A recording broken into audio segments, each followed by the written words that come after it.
Finalement, c'est un peu logique qu'on lui envoie, on va dire, une patate dans la figure.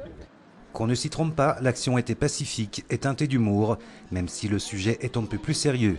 Samedi, au port d'Épinal, le collectif Vosges Terre sans OGM entendait protester contre l'autorisation accordée en mars dernier par la Commission européenne d'exploiter la pomme de terre Amflora OGM, loin, nous a-t-on dit, de s'appeler Désirée. Non aux OGM donc pour ce collectif d'associations très majoritairement favorables à l'agriculture biologique. D'où un message transmis à Bruxelles à José Manuel Durão Barroso, président de la Commission européenne. On invite les gens à manifester de la façon suivante.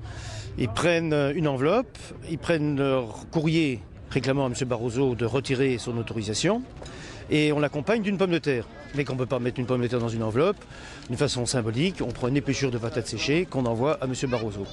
Et c'est une manifestation qui se fait ici aujourd'hui dans les Vosges, mais qui se répète aussi bien au niveau national qu'au niveau européen. Parmi les arguments avancés pour l'autorisation d'Amflora, sa résistance aux parasites de la pomme de terre, largement cultivée en Europe.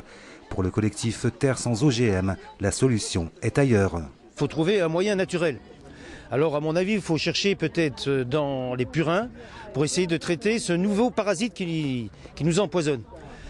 Et on va prendre un purin primaire pour, disons, essayer de combattre ce parasite qui en fait n'est pas le doryphore mais qui est le borosophore.